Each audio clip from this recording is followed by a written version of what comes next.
Infelizmente, a gente começa, o SC Acontece de hoje, falando de aumento. Início do ano e as contas chegando. Um dos tributos que também pesam no bolso da população que tem carro é o imposto sobre a propriedade de veículos automotores. Em Santa Catarina, o IPVA está mais caro este ano. Os donos de veículos de Santa Catarina vão sentir no bolso o aumento de 20% no IPVA deste ano, motivado pela queda de ofertas de carros novos no Brasil.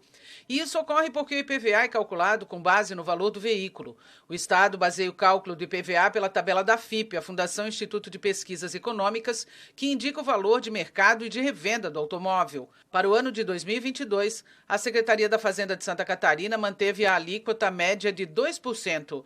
O IPVA 2022 usa como base de cálculo o valor do veículo do ano anterior, ou seja, 2021. O mês base usado para o tributo é o mês de setembro.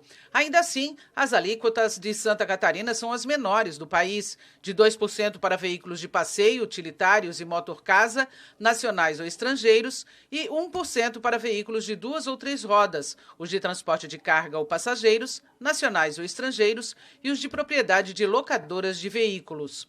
O IPVA deste ano pode ser pago em 3 cotas. O pagamento em parcela única não tem desconto. O calendário de pagamento obedece o número final das placas. Os veículos com final de placa 1, por exemplo, devem efetuar o pagamento da cota única até 31 de janeiro ou a primeira parcela até 10 de janeiro.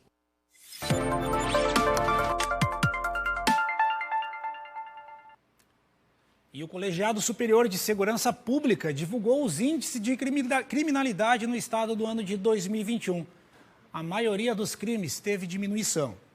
O estado interrompeu uma série histórica de picos de criminalidade nos anos de 2016 e 2017. Desde 2019, há uma redução recorde nestes números. Os dados mostram uma significativa diminuição na maioria dos crimes. Santa Catarina registrou em 2021 os melhores índices da história nos crimes de roubo, roubo e furto de veículo, homicídio e latrocínio. Mas estes números são chamados de dados anormais, por terem sido causados pela pandemia. Os crimes que tiveram aumento foram de feminicídio e estelionato. Este último com aumento de 150% de 2020 para 2021. Segundo o presidente do Colegiado Superior de Segurança Pública, o perito-geral Giovanni Eduardo Adriano, o aumento exponencial se deu pela migração de outros tipos de crime para o estelionato, principalmente o virtual. Mas medidas já estão sendo tomadas. Em Santa Catarina, nós estamos preocupados com isso. A Polícia Civil já criou uma delegacia especializada nessa questão. Eu falei há pouco, nós estamos criando também um grupo para dar uma resposta imediata para a Polícia Civil, para a Polícia Militar, com relação à emissão de laudos. E para isso nós estamos solicitando ao governo uma nomeação de mais alguns servidores especialistas nessa parte de informática forense, de crimes cibernéticos. Outro crime que teve aumento foi o feminicídio, que tinha diminuído em 2020, mas em 2021 teve um acréscimo de 6,5%, sendo que em 2021 foram mais de 916 casos. As autoridades comemoram o número de apreensões de drogas, como maconha, cocaína e crack, com mais de 25 toneladas, e ainda 516 mil comprimidos de êxtase e LSD. A quantidade de armas que saiu das mãos da criminalidade também chama atenção. Foram mais de 4.400 unidades. Troca de informações entre agências, agindo no ponto certo, na hora certa, mas com a informação precisa. Então, hoje a tecnologia tem nos ajudado, essa relação entre as agências inteligentes e todos os órgãos, isso tem sido importante porque tem representado nesse aumento de apreensões. E olha só, o balneário Pissarras, no litoral norte de Santa Catarina, decretou calamidade por causa do aumento de casos de Covid-19 e síndrome gripal. Veja. No último boletim epidemiológico divulgado pelo município, em 13 de janeiro, o registro é de 160 casos monitorados, enquanto 148 estão em análise e aguardam resultados de exames. As medidas de restrição contra a Covid-19 entraram em vigor na última sexta-feira e valem até o dia 31 de março. O O novo decreto proíbe a ocupação máxima de estabelecimentos e suspende eventos públicos e privados para mais de 500 pessoas, como shows, festivais, música ao vivo, carnaval ou qualquer outra festa que gere aglomeração. Para entrar em bares e restaurantes, é necessário apresentar o comprovante de vacinação ou exame com resultado negativo para a Covid-19. Os supermercados terão que fazer a aferição de temperatura na entrada e funcionarão com o limite de ocupação de 70%. E Santa Catarina recebe mais doses da vacina pediátrica. A segunda remessa chegou hoje pela manhã no aeroporto de Florianópolis. São 39.800 doses da Pfizer para crianças de 11 a 5 anos de idade. Agora, a Secretaria do Estado da Saúde começa a distribuir as doses de forma proporcional aos municípios. A vacinação de crianças iniciou no estado no último sábado.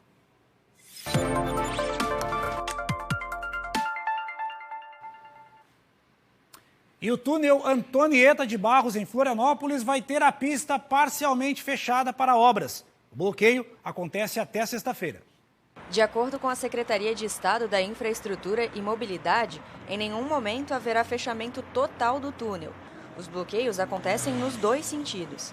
A interdição, que será acompanhada e sinalizada pela Polícia Militar Rodoviária, começou nesta segunda-feira e vai até sexta-feira.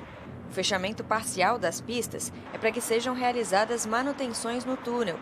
Para evitar a formação de filas, os horários definidos para as obras são aqueles com menor fluxo, sempre das 10 horas da noite até as 5 horas da manhã. E olha só, com o aumento de casos de Covid-19, o setor aéreo tem sofrido alguns impactos, como o cancelamento e adiamento de voos. Quem tem as informações ao vivo é a Ana Cristina Machado, que está com a gente. Ana, voos cancelados, a informação ao vivo é contigo. Oi, João, boa tarde para você, para todos que nos acompanham aqui no SC Acontece. Exatamente isso, a gente já vem comentando, né, sobre esse aumento no número de casos de Covid-19 aqui no nosso estado. Isso impacta também os trabalhadores dos mais diversos setores. O que aconteceu? Algumas companhias aéreas verificaram que alguns dos seus trabalhadores estavam infectados, testaram positivo para Covid-19 e precisavam do isolamento, né? Então eles tiveram que fazer um reajuste ali na logística, com a equipe reduzida, tiveram que fazer algumas alterações. Por exemplo, a companhia aérea Latam cancelou 16 voos na semana passada, voos que seriam entre Florianópolis e São Paulo. Então, 16 voos da semana passada foram cancelados. A companhia também cancelou mais 9 voos que estavam marcados para essa semana, que seriam de segunda-feira, ontem, né, dia 17, até domingo agora. Outros 9 voos foram cancelados. Os principais seriam esse trajeto de São Paulo, Florianópolis, São Paulo, mas também teve um voo entre Navegantes e São Paulo que também houve essa mudança aí na rotina, foram cancelados ou foram adiados. Ainda falando sobre a questão desses cancelamentos, né, a companhia aérea Gol afirmou que não precisou fazer nenhum tipo de cancelamento ou adiamento e a companhia aérea Azul disse que precisou fazer algumas mudanças em alguns voos no mês de janeiro, mas que foram poucos voos durante o mês de janeiro. Agora falando ainda sobre voos, falando sobre aeroporto, a companhia aérea Azul informou que o início das atividades que estavam marcadas para começar agora em janeiro no aeroporto em Correia Pinto, é o aeroporto regional do Planalto Serrano, que fica em Correia Pinto, na Serra Catarinense, teve que ser adiada, tá? O início dessa atividade teve que ser adiada, estava marcada para janeiro, agora vai ser no dia 4 de abril. De acordo com a companhia aérea, a necessidade foi por causa de ajustes operacionais. Então, quem estava esperando, né, por esses voos agora no mês de janeiro, que iriam sair lá de Correia Pinto em direção a São Paulo, seria, na verdade, em direção ao aeroporto de Viracopos, que fica em Campinas, né, ali na região. Esses voos não vão mais sair agora durante o mês de janeiro, apenas a partir do dia 4 de abril. Informação importante para quem já estava esperando, para quem já estava se programando, vai ter que fazer um planejamento diferente aí. Eu volto com você, Jota. Obrigado, Ana, pelas informações. Voltamos contigo daqui a pouco, tá?